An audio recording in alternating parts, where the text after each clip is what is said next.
Yeah, music is more than sound. Okay, so I got a lot of questions from artists and I thought, let me create a podcast for those who might have the same questions. A lot of confusion and a lot of frustration and also this feeling of, am I doing something wrong? There are questions about labels, payment, copyright, managers, workflow, and also mental health. But before we dive into this beautiful podcast, let me introduce myself. I'm Sunny. I work with musicians, studied music business and film production, and I live somewhere between music, film, and social media.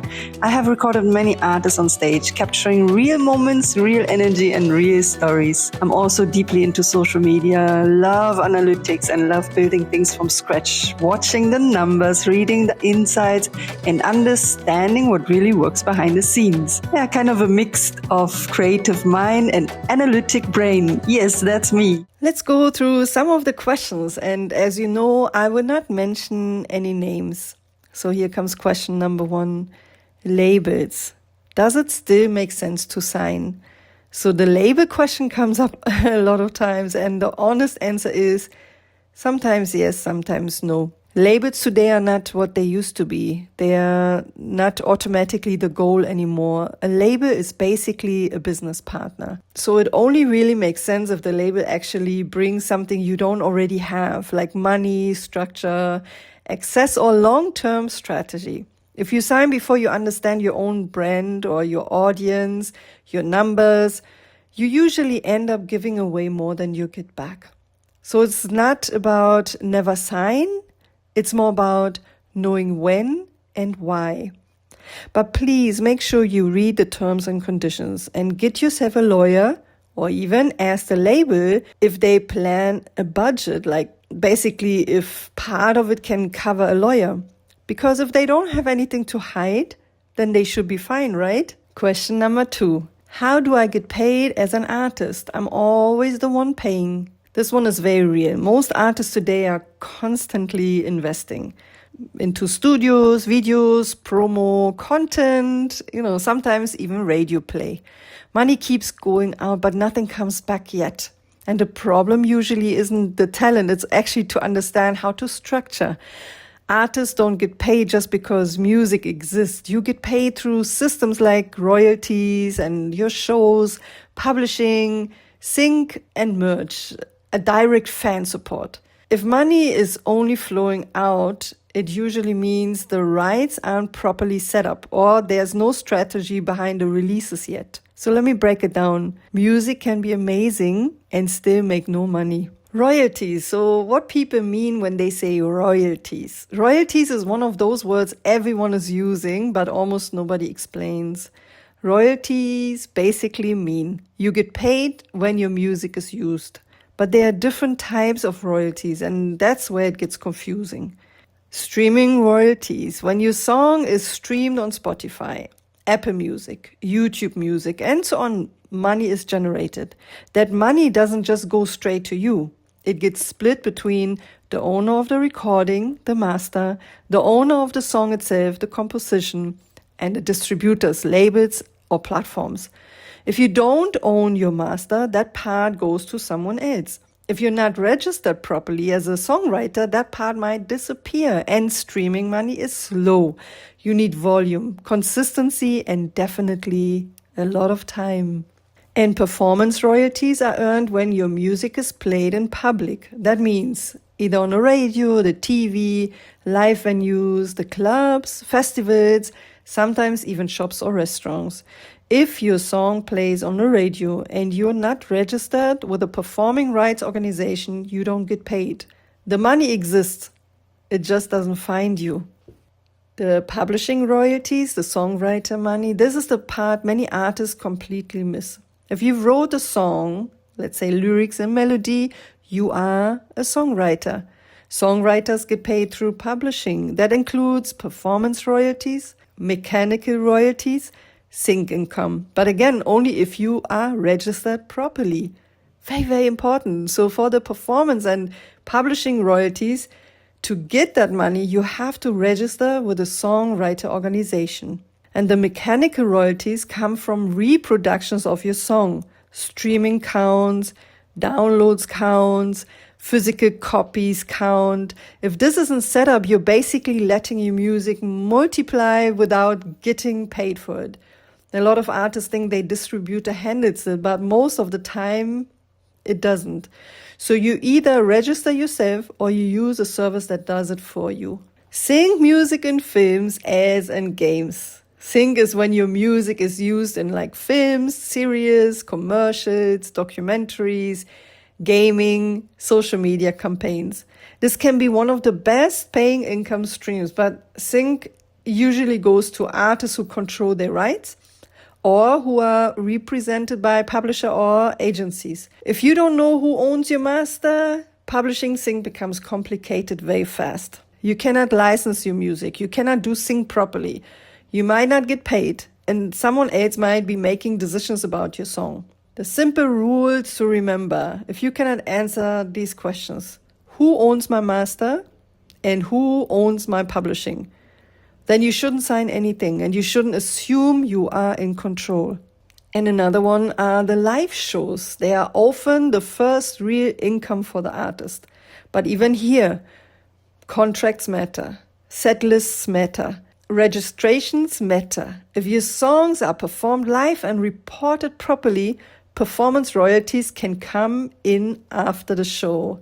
And the merch, fan subscriptions, direct sales, this is money that doesn't go through 10 middlemen. It is slower to build, but it's more stable. And it only works if you actually connect with your audience, not just post and disappear. I mean, come on, don't do this anyway. The biggest issue isn't that artists don't work hard. We know you work hard. It's that nobody explains the system properly. So artists keep paying for everything while the music starts working in places they are not connected to. So if you ever feel like, hey, I'm doing everything and still nothing comes back, trust me, no, you are not crazy. You are probably just not plugged into the right systems yet. And once you are, things don't explode overnight, but they start making sense.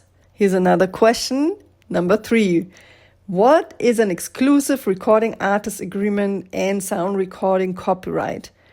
So let me break this down simply. The sound recording copyright, that's the master, the actual recorded song. An exclusive recording artist agreement often means you can only release music through that company, and in many cases, they own or control those masters. That's important because whoever owns the masters controls how the music is used, licensed, or monetized, sometimes for decades.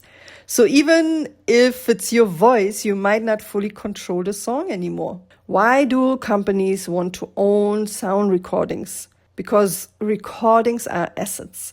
A song can make money long after it's released through streaming, licensing, sync, catalogs, and now even AI-related use. Artists might change, disappear, or take breaks, but recordings keep generating value. That's why companies focus so much on ownership of sound recordings. It's actually a long-term power. And here is a feedback of an artist who said, "My manager is ghosting me, but I depend on his finances." That's a serious situation. Management is built on communication and trust. If someone controls finances but disappears, that's a big red flag. Artists shouldn't be financially depending without transparency. You deserve to know what's happening, where money comes from, and what the plan is. No matter how talented you are, clarity always comes first. But let's talk about managers, because this gets misunderstood a lot. A manager is not supposed to be your bank. A manager's main job is to guide your career, not to finance your life. A real manager should, for example, help you build a long-term plan, structure your releases and goals, connect you with the right people, help negotiate deals, protect you from bad decisions, make sure the business side makes sense. They are there to organize, connect, and strategize. Again, managers are there to organize, connect, and strategize. So normally, managers earn a percentage of what the artist earns like usually 15 up to 20%. That means if the artist doesn't earn, the manager doesn't earn also. So both are motivated to build something great. Okay, let's be real. How much artists invest in their movement? And yes, they don't have the money for the manager up front. And that's fine. A good manager knows that early on. The artist is investing their time, energy, and creativity, and the money will come later. But what is important is the contract just needs to make roles, percentages, and expectations very, very super clear. It should define exactly what the manager does. Structure your career, build links and contacts like labels, producers, venues, negotiate deals, advise on strategy, manage schedules and workflow. So should a manager pay an artist? In most cases, no. If a manager starts paying studio costs, living expenses, and videos, then the roles gets mixed up. At that point, it's no longer management. It starts looking like an investor or a label or a loan situation. So why does this become so dangerous? When a manager finances everything, the artist becomes dependent. The power shifts and transparency often disappears. Yes. And then you hear sentences like, oh, I don't know what I owe. Or maybe I don't know what belongs to who. And my manager is ghosting me. So when a manager can put money in, there are exceptions. Sometimes a manager invests. But with a clear agreement, written contracts, clear repayment terms, and no hidden ownership of masters or publishing. But that must be clearly defined, otherwise it creates pressure and control. And that leads to a healthy setup. The healthiest manager-artist relationship looks like this. The artist focuses on music, creativity, and performances, and the manager focuses on structure, connections, opportunities, protection, so both grow together. Listen to this. A manager should open doors, not create dependency. I repeat this. A manager should open doors, but not create dependency. So the red flags: no written agreements, unclear money flow, no communication, manager acting like a label without saying so. So please, you need to understand how to set clear boundaries on money. Managers should not pay for artists, studios, videos, or living expenses. If the manager invests in anything, it must be agreed in writing with clear repayment or ownership rules. Define the terms and exit options. You have a 1-year contract with 30-day notice for termination. So it protects both parties if things don't work out. Very important is the transparency and the reporting. Manager reports earnings, opportunities, and expenses.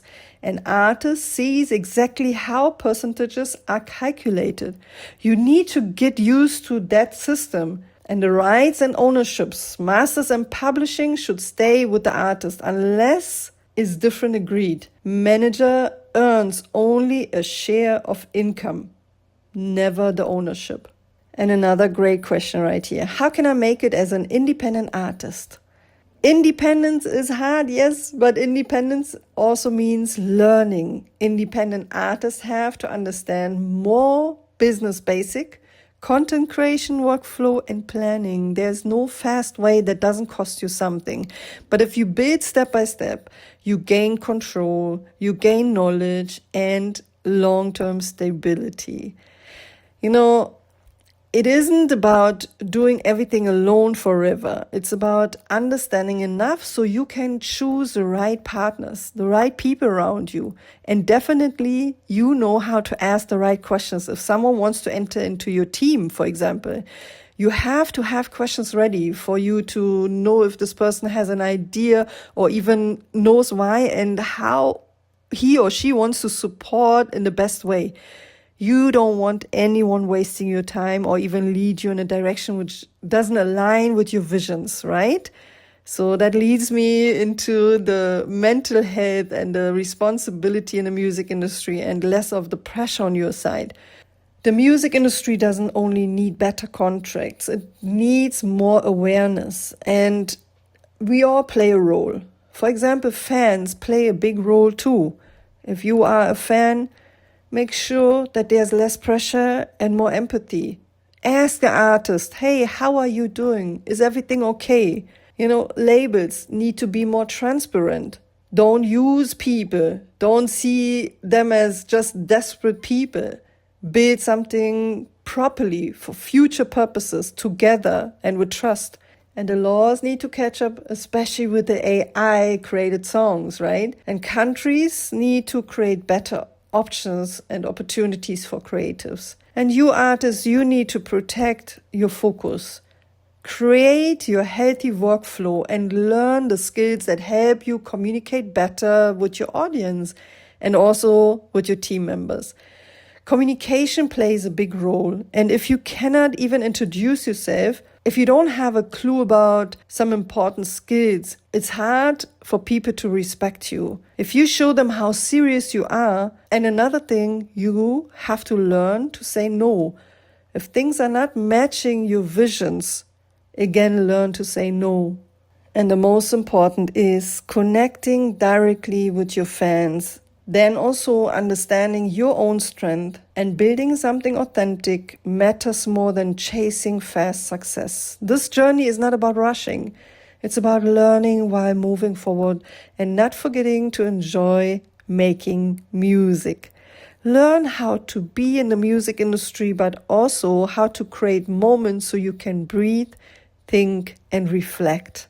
And very important right here, do not try to handle all of this on your own. If something isn't adding up or you feel negative pressure, please make sure you either call someone or at some point also trust us, the listeners.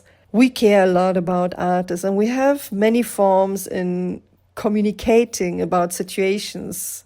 We know you face a lot, so don't be too quiet over such. Reach out for a helping hand. You don't have to do this alone.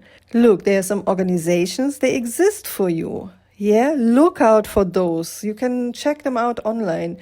Even if they are in other countries, reach out to them. Write them an email. If you can, call them. But really make sure you rather reach out to either a friend, family member, or any other person to let us know that you are going through a lot. It is much better than trying to deal with the things on your own.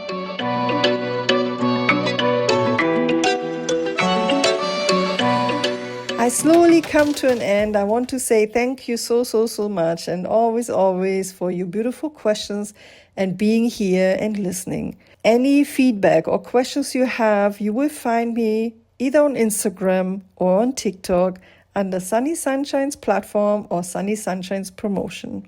If this helped you, you might also share it with another artist or anyone who might need to hear that. Let's create a better understanding for each other and have more of those conversations. I wish you all the best and never forget, love what you do and do what you love. Much love. Sunny!